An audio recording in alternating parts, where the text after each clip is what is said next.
Hello, and welcome to episode 16 Hey. of Life Studied. Um, if you watched the last episode, it's going to look very much like the same setup because we're just recording two back to back, just to be efficient. And also because it makes sense this time. We were talking last month about um, drawings that are accurate and look right versus drawings that feel right and how we get there in our training. Mm. Um, but before we get into that, we're going to keep talking about that. But before that, I should take care of some business. So we are here. I'm Mike Hawthorne, and I'm here with my good friend Mairin-taj Caya. How are you? Okay, how are you? Good, good, good, good. And we are recording in beautiful downtown Lancaster, PA, or Lancaster, PA. I say it wrong because I'm not from here. Sorry. In Curio Gallery and Art Supplies.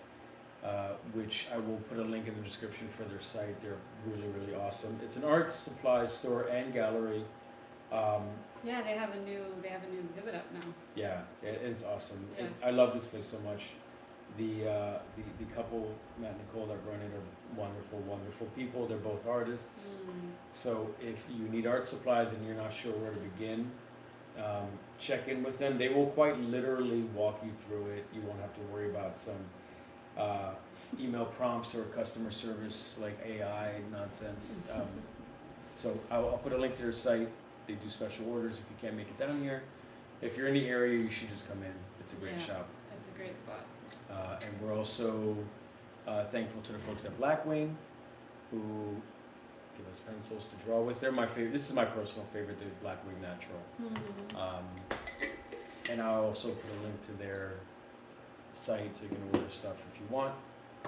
But yeah, if you're not familiar with the show, it's me and Mairin-taj.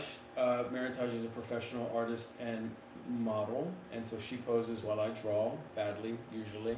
While I talk badly. No way, no. Anybody who's seen this show knows that Mairin-taj is the brains of the operation. So most of the time it's me coming up with subjects that like I need to work through, and then I have Mairin-taj to like be my art therapist, like, and I usually feel better by the end of the session. So thank you. I wonder if I should have my own podcast where I'm like art therapist. You totally should. But it's not going to go well because I'm just going to be yelling at people and like turning the air blue. I'll just be like, you motherfucker. Do it, please do it. No, please so do it. funny. No, this would be just you for an hour in the therapy session, like God. Dr. Ruth, but for art. Hey, just don't do the accent. If you don't know what Dr. Ruth is, I shouldn't have used that. That shows my age and also, yeah. Anyway, so thank you for watching. I have been told that I talked too long in the beginning, so I'm going to get the drawing as quickly as possible here, and Mairin-taj will be posing. Yes. So yeah, I'm ready whenever you are, basically. All right, I'm going to start with some seated. Yes. But 2 minutes, right? Yes, ma'am. Okay. So we're trying to talk about. Yeah, I know you sort of felt like we probably left some stuff on the table last episode with talking about how art should feel versus look, and we covered a lot about kind of using old school technical drawing methods to then inform how you approach things in your quote-unquote style. And just sort of like the young art mind. Correct. Rigidity towards doing that. Yeah, which you expect younger folks to be way more flexible, and often they're the opposite. They're kind of stuck in how they think a thing should look, and giving them a new way to draw can be very frustrating. Right. I mean, especially I remember when I was, younger. I kind of, again, I've been drawing since I was 3, so I had developed this sort of way around the page, as it were. And so you had your own technique kind of figured out. Yeah, I had my own approach. I think we all do in some way, and then freshman year of art college was like I mentioned last episode. Oh great, we're drawing fucking boxes. I don't want to. This is not my way around the page. This is not how I approach. This is not what I'm interested in. So there's that inherent frustration, I think, which just I think my point last time was just it takes time and failures within the practice Oh God, and yes. experimentation within the practice to just kind of slowly let your mind detach from that. That's probably a good way to put it. Yeah, you need to detach from what the thing should look like, quote unquote, versus what it actually looks like. And just detaching from the need to do it in a specific way that you've been doing it. Oh, you know, okay. like the way around the page that you. I feel like so many art kids, you know, they draw all through high school or whatever. They have their way of designing an elfin face or whatnot, and then they're like going to art school and Whoops. Mike Hawthorne's going, no, we're not doing pointy ears and animated, you know, like that's not what we're doing. And they're like, but that's all I know, and This that's is what what I I want to would do. do. Yeah. And that's how it's successful for me. So maybe it's about being open to the feel of things starts with being open to.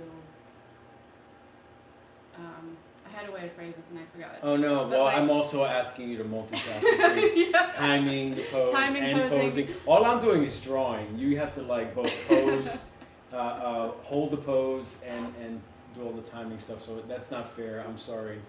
It's not a fair division of labor.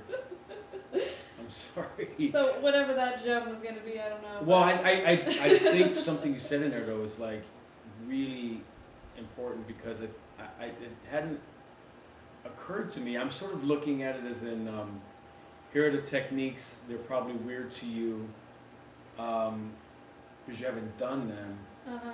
It sounds like what you're describing is more like I know how I make a thing look good, and that's all I want to do. Yeah. And why are you trying to make me look bad?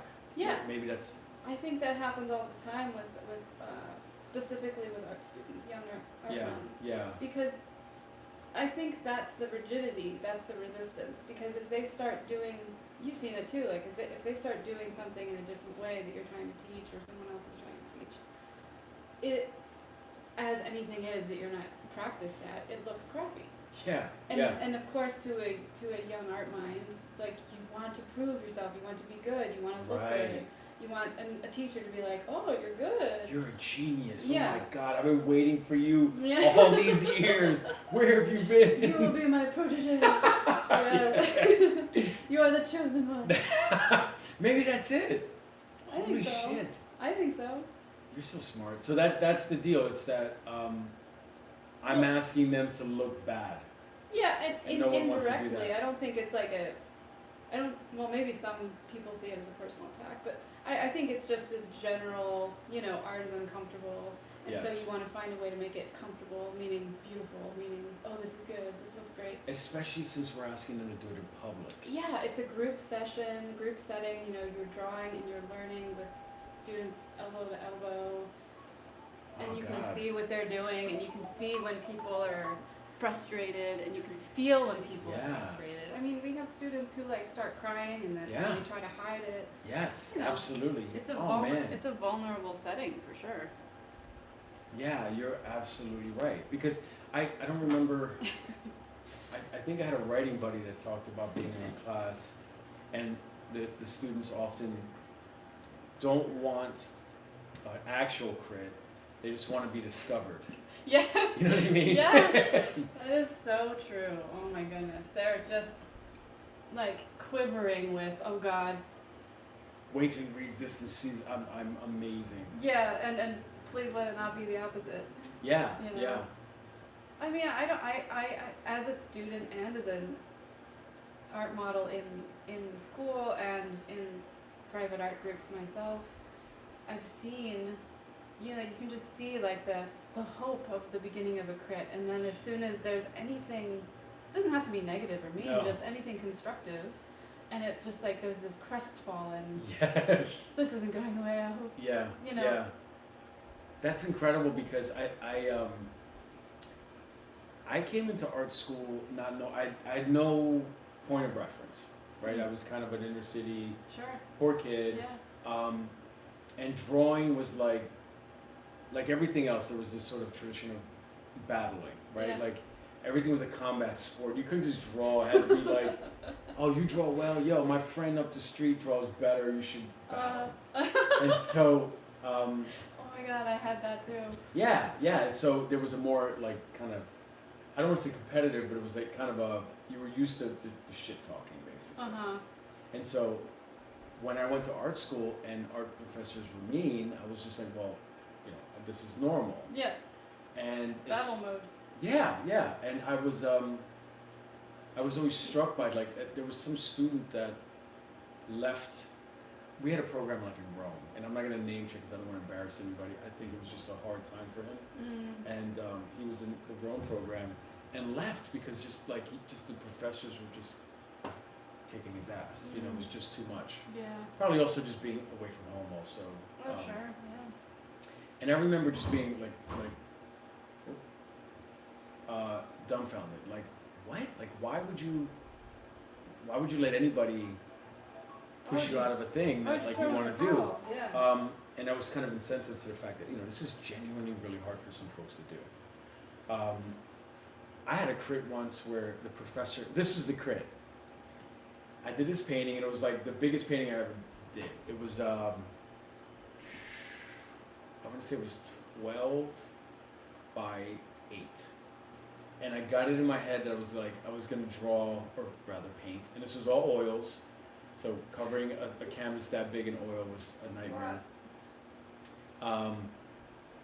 I had taken all this reference of like all of us in the studio, and I was gonna recreate the inside of the studio with this like crazy depth. You know, like some canvases were way up in front of the camera, some were far away. Okay. I was gonna show everything but the model. Okay. I don't know why I got this stupid idea in my head. I was like, everybody's painting the model. I'll paint everything but the model.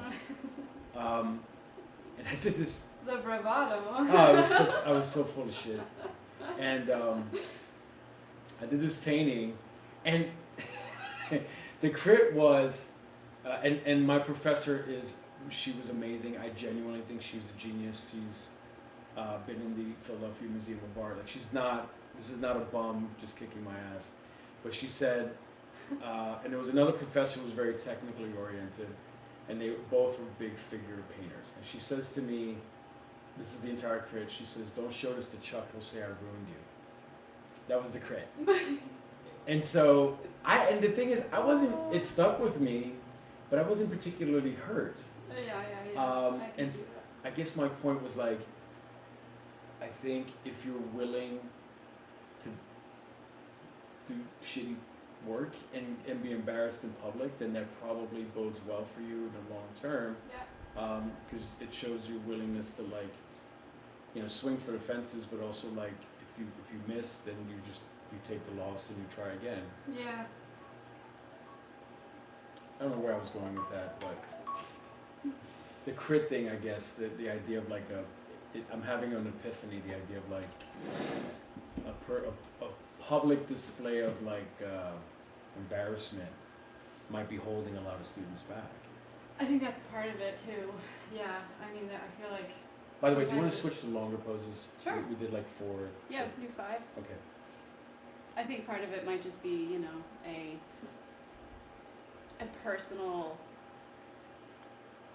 you know, the young art mind personal journey of a lot of expectation on the look of their work, but maybe not so much. And I mean this having been there myself and just understanding at this point in my life, you know, the trajectory of learning and growing from life. I think that there's just an immaturity at a younger age as an artist where you don't quite see yet the relevance and the value in how something feels. Yeah. Over how something looks. Yes. Or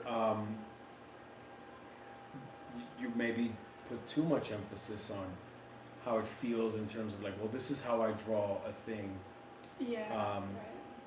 And I don't need to learn the technical skills to draw it any better than this because this is my way of doing it. There you go. Yeah, it's either one or the other. Right. But I feel like both in tandem is probably the most valuable. Yeah, I agree. And it's funny because in you know, working in comics, there's a lot of that. I remember reading about an artist who was drawing something, and he was working with this more renowned guy, and I don't want to name check just because you never know what someone's going to take as like an insult, but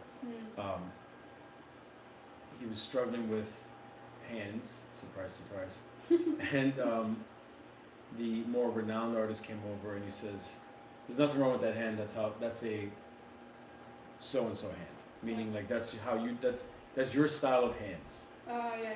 And I remember thinking like that's both freeing, if it works and you allow yourself to like explore your style, thinking about it like in terms of like I have an informed opinion of how a thing should look, and then I show it to you the way I like drawing it. Yeah. But also felt like an excuse to like draw things badly. Right. So I don't know I don't know what the right answer is there, I guess. Yeah, no, I hear what you're saying. I think it's a really interesting line. Right, to walk. because the guy was giving him the advice is genuinely a really great illustrator. But man, if I said that to a student, just say, yeah, well, this is how you draw hands. It's all good. I feel like I would cement in all their mistakes. Maybe it's a combination of, recognizing where a student is at in their development and when, like, I feel like maybe there's a moment in someone's development where you can say that and they can be like, okay, so this is me, but you can recognize that they're at a point where they can take that and work with it, but they have enough learning already under their belt where they're like still able to apply pushing themselves and growing. Yeah, that makes perfect sense actually, yeah. And then there are students that are like, I can't really give them that kind of feedback yet because they're gonna take it the wrong way and like run with it. Yeah, Well, or they'll just settle. Yeah, exactly. You know? Mike says this is good, I'm good. I don't have to try anymore. Right. Yeah. I think that's what I meant by, Whoa. I don't know what that is. Maybe it's the fan? Is it? Is there a timer on it? That happened. No, it's going Oh, I from think here. it's the phone.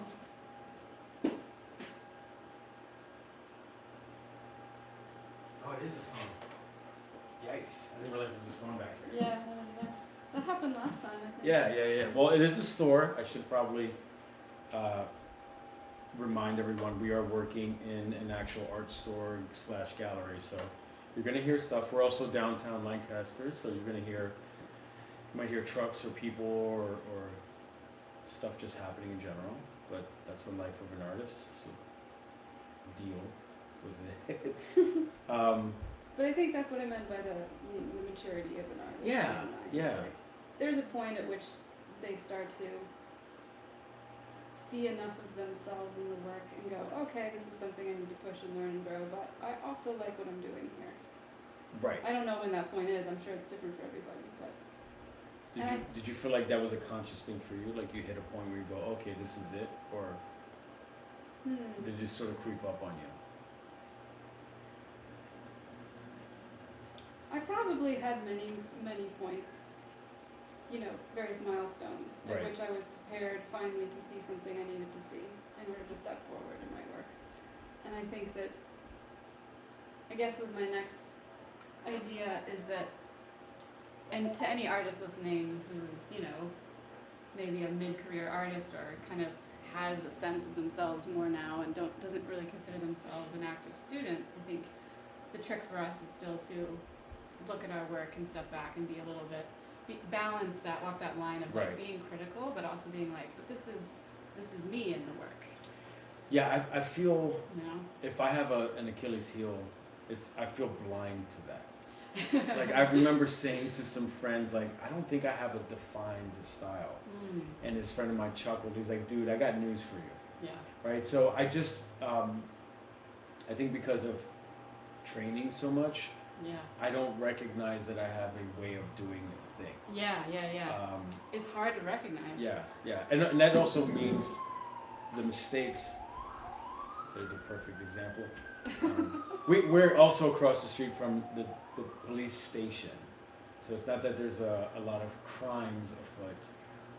So if you hear sirens, it's because of We're right there. where we are. It's not like banks are constantly being robbed or something. I think that also goes to my mistakes that I'm sort of blind to. It's why I'll do. I will go back to things like bar drawings or the very measured out figure drawings where the process doesn't look anything like this. I'll have a series